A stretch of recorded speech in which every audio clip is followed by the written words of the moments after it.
Mga kababayan, kumusta po kayo? Magandang umaga sa inyong lahat. Ngayon po ang ating pag-uusapan ngayon, 'di ba may kumalat po na hinuhuli daw sa Qatar yung mga nagrarally na taga-suporta ni PRRD. At meron nga pong nahuli na 17 na tao na pinapakalat naman ng mga mainstream media, mga vloggers na panakot nila sa mga OFW na huhulihin daw sila ng mga pulis kahit saan daw. Kaya ito po yung sinasabi po nila mga kababayan na panakot po nila para yung mga OFW ay wag na pong magsagawa ng peaceful rally sa mga Freedom Park, lalong-lalo na po sa abroad. Fake news pala ito mga kababayan. Hindi naman pala nahuli dahil sa rally. Tignan nyo po ang mga kawalang hiyaan ng mga mainstream media, mga vloggers, na ang ginagawa po nila, pinapasama po nila ang mga taga-suporta ni Tatay Digong na sinasabi daw nila, matatapang daw umano at talagang war freak daw. Itong nahuling mga 17 na tao, hindi naman pala sa Freedom Park mga kababayan. Na sinasabi nila nahuli daw sila dahil sa mabayolente sila. O tignan nyo mga kababayan. O di ba nung panahon na birthday ni PRRD na marami daw nahuli. Tapos yan ang nagiging panakot po nila sa mga OFW na wag na daw mag-rally kasi nga mahuhuli sila. O tignan nyo ngayon, lumabas ang katotohanan Pakinggan po natin mga kababayan itong babae na taga OFW, na taga abroad mismo, na nasa Qatar mismo ito. Ipapaliwanag niya po kung itong nangyari na nahuli sa Qatar, totoo naman daw na nahuli. Pero yung dahilan, iniba nila. Ginawa nila ng kwento. Gumawa sila ng kwento para ito po yung maging dahilan para matakot yung mga OFW. Tignan nyo po mga kababayan. Kahit ano na lang gagawin ng mga fake news vloggers, fake news, mainstream media para takutin ang mga Filipino doon na nagmamahal kay Tatay Digong. Panoorin natin mga kababayan. Yung katotohanan lamang po, hindi po tayo maghahatid ng fake news dito. Nandito lang po tayo sa katwiran. Kaya yan ang lagi kong sinasabi, panig po ako sa katwiran, hindi sa baluktot na batas. Yan po ang ating pinapanindigan dito. Pakinggan po natin itong OFW mga kababayan. Ano ba ang katotohanan? Yung mga nahuli na ba ito ay dahil po sa rally na isinagawa nung birthday ni Tatay Digong na buong mundo sumama? Tignan natin mga kababayan, ano ang dahilan bakit nahuli ang mga taong ito na kanyang kilala. O eto po, pakinggan nyo po ito mga kababayan sa kayo mga basher ko na sinasabi nyo o tulungan nyo yung mga nahuli doon na mga kababayan natin na nagrally. Tulungan nyo para makalabas daw ng kulungan. Woke up early in the morning kasi may tumawag sa akin, yung friend ko na nagtatrabaho dito sa government sa Qatar, and gusto niyang i-confirm sa akin yung news daw na 17 katao na nakulong, na detain. Kung totoo daw ba dahil yun sa pagrarally. Okay? So, ako po makakapag-confirm. Okay? Gusto ko pong i-confirm na yung balita po is fake news po yun. Fake news yun. Yes, may na-detain. Yes, may nakulong. Yes, may nahuli. 17, yes, totoo yan. Pero hindi po dahil sa pagrarally. Dahil po yun, expired yung QIDs ng mga yon. Mga TNTs po yun. And one of them is my friend. My good friend. O mga kababayan, narinig nyo po. Yung mga nahuli na mga 17 na OFW, mga ano pala ito? TNT. Ibig sabihin, undocumented po ng mga tao na na-expire na po ang mga kanilang papeles. Hindi na pwede silang mag-stay doon sa Qatar. Ang pinalabas sa mga loko-lokong vloggers, mga loko-lokong mainstream media, sinabi pa sa vlog nila, mabubulok na daw sa kulungan dahil sa nagsagawa ng rally. Nakita nyo naman, hindi naman pala sa rally ito. Tignan nyo paano nila baluktutin ang katotohanan. Lalabas at lalabas talaga ang katotohanan, mga kababayan. Lalabas at lalabas talaga ang katotohanan. Hindi nila mababaluktot ito. Kasi katotohanan nga ito Gaya ng ginawa nila kay PRRD, lalabas at lalabas ang katotohanan na nalabag talaga ang batas natin dito. Pakinggan pa natin ito. Bakit siya nakulong? Kasi po expired yung QID niya 6 months na. Expired. So ginagawa yun, expired yung QID. Gusto ko pong i-confirm na yung balita po is fake news po yun. Fake news yun. Yes, may na-detain. Yes, may nakulong. Yes, may nahuli. 17, yes, totoo yan. Pero hindi po dahil sa pagrarally. Dahil po yun, expired yung QIDs ng mga yun. Mga TNTs po yun. And one of them is my friend. My good friend. Bakit siya nakulong? Kasi po, expired yung QID niya 6 months na. Expired. So, ginagawa namin ng paraan actually yung QID niya pero ayaw talagang i-release ng amo niya. So, pumunta siya doon, gusto lang niya makipagkasiyahan, and FYI, okay, for your information, yung gatherings po ay ginanap sa private beach, hindi po sa public, hindi sa park, hindi sa public beach, private po yun. Walang rallying naganap. Mga kababayan, ginanap pala itong gathering sila sa private place, sa beach, hindi sa Freedom Park, mga kababayan. Kasi yung kumakalat po sa balita, nahuli daw di umano dahil sa pagrarally nila. Dahil po taga-suporta sila ni Tatay Digong. Hinuli daw ng Qataris police dahil sa pagrarally nila. Tignan nyo, mga kababayan, paano po nila gawan ng fake news ang balitang ito. Pati mga mainstream media, vloggers, na katching. Kita nyo, mga kababayan? Diba? Lumabas din ang katotohanan, ano? Saan kayo maniniwala? Sa mga vloggers na katching? Na sinisiraan ng mga Duterte? Mga mainstream na bayagan? O ano? Di supalpal kayo ngayon. Sasabihin nyo, mabubulok ang mga nakulong na yon. Sabi niya, ang problema naman pala, wala nang, hindi na bawal na pala silang tumira doon. Dahil expired na po ang kanilang mga papeles. Pakinggan pa natin, mga kababayan, paano masuplak yung mga vloggers at mga mainstream media na nagbabalita na fake news. Kaya kayo tinatakwil ng bayan Mga mandarambong kayo, mga mandaraya kayo. Kakahiya kayo.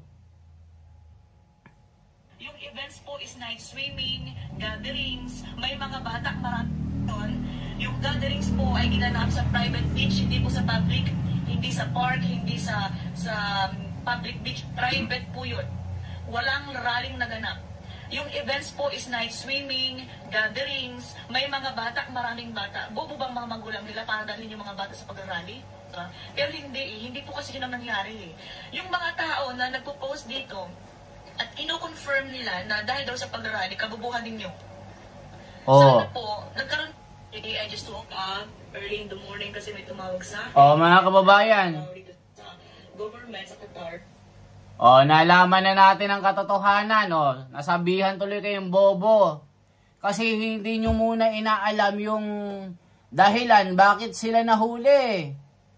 Sinasabi kasi, mga kababayan, nahuli daw di umano dahil nagrally sila. Diba? Magugulo daw sila. Tignan nyo, mga kababayan, kasi ibabash pa ako. Pumunta ka sa sa Qatar, iligtas mo yung mga OFW doon. nahuli pala mga kababayan dahil yung sinabi ni ate, di ba? Mga expired na po ang kanilang mga papel. At hindi sila nahuli sa mga parke. Nahuli sila sa beach mga kababayan.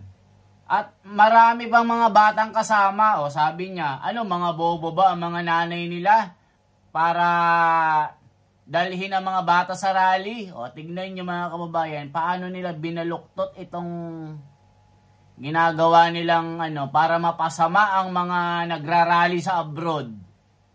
'Di ba? Tignan nyo kung ano-ano sinasabi nilang puro hindi naman pala totoo. Puro peke naman pala mga balita nila. O ngayon, suplak kayo ngayon. 'Di ba sinasabi nyo? Na mga nagrally doon. Tinatakot yung mga OFW na wag na daw mag-rally kasi mahuli sila. O, tignan nyo. Nabuljak tuloy kayo. Hindi kasi totoo ang mga binabalita nyo Hanapin natin yung hanapin natin dito. May nagbalita dito Dinampot ng mga pulis sa Qatar. Isipin mo, pag dinampot, DDS agad. Magre-react lang po tayo mga kababayan O tignan nyo mga kababayan. May views ito na na 123k. Isipin nyo. Mga DDS dinampot ng mga pulis sa Qatar. ONG, may bad news. Bakit kaya mga kababayan?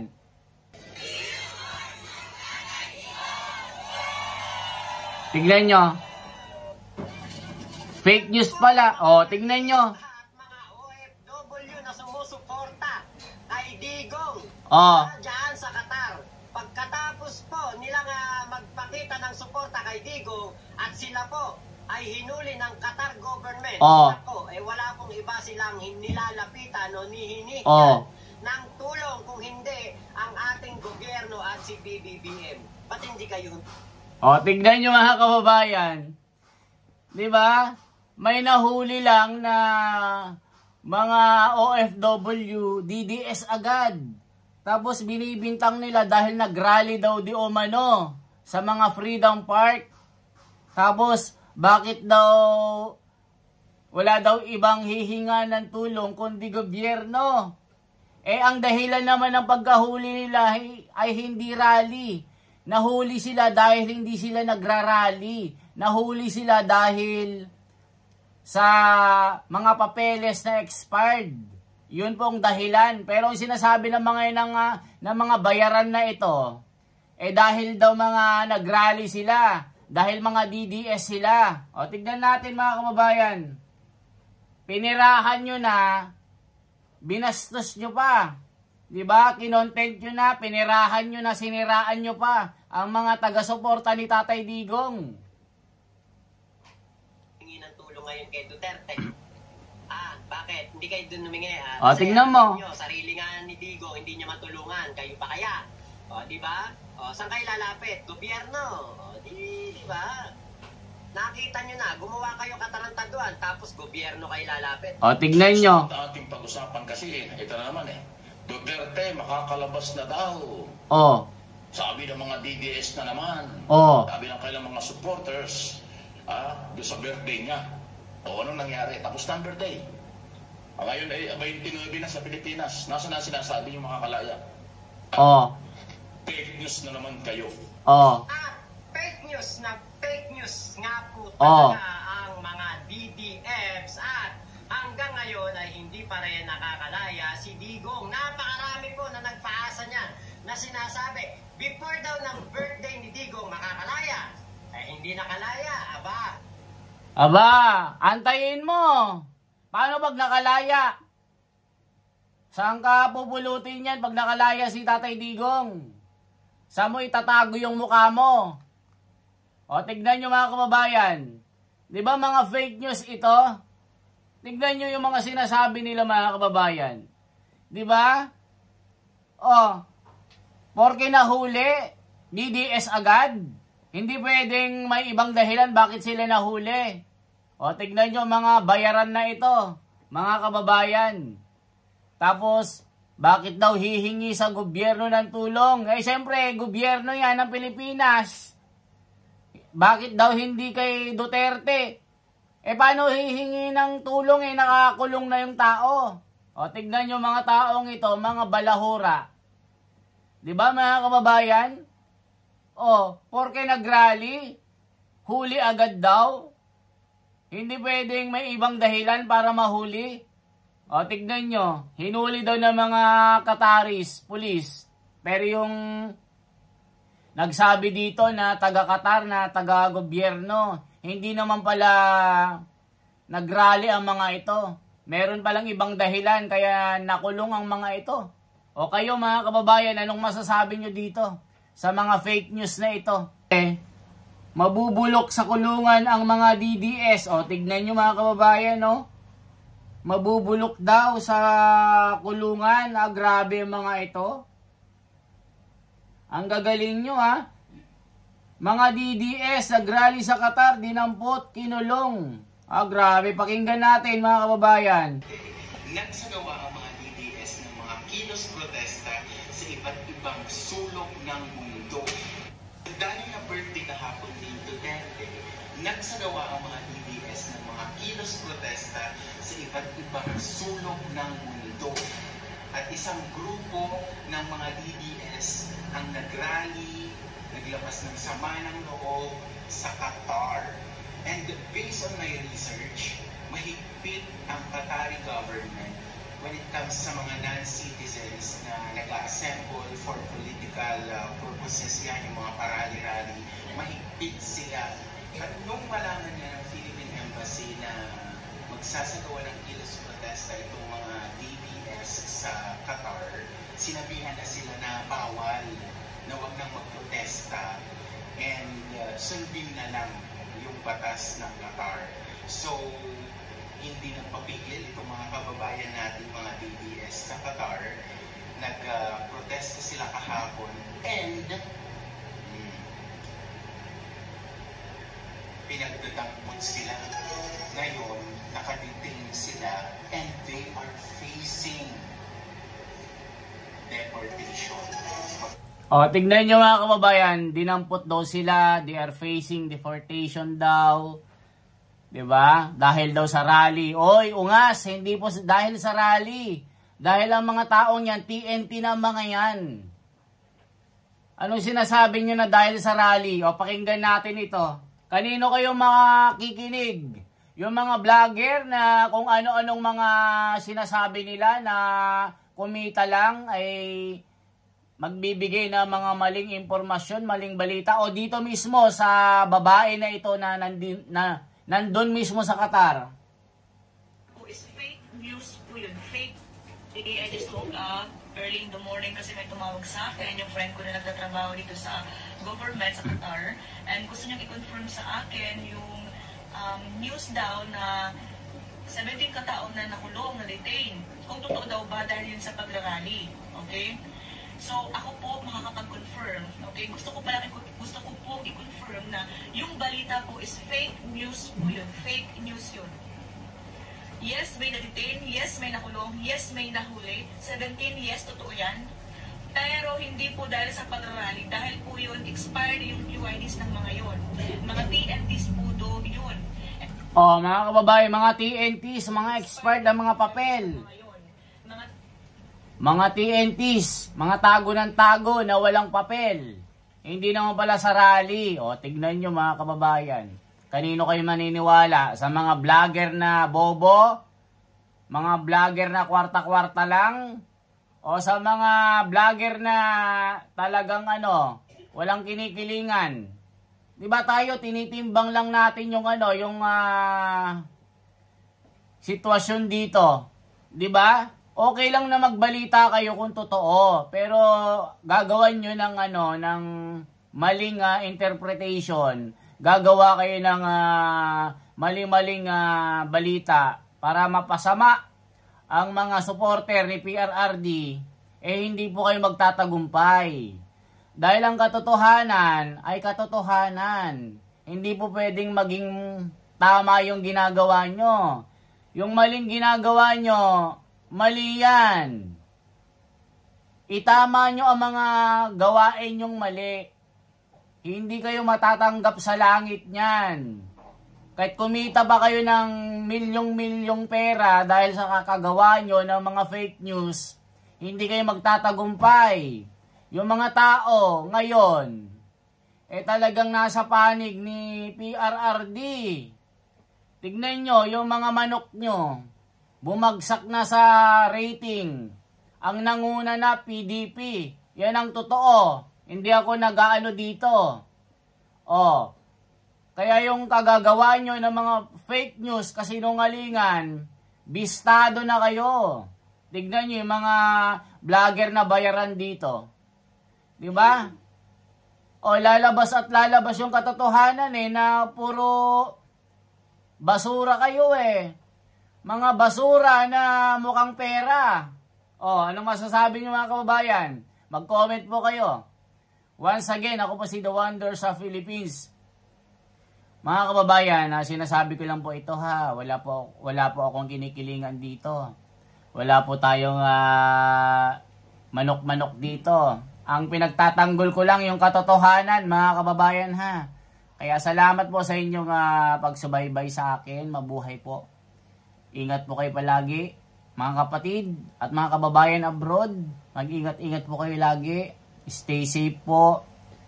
Mabuhay.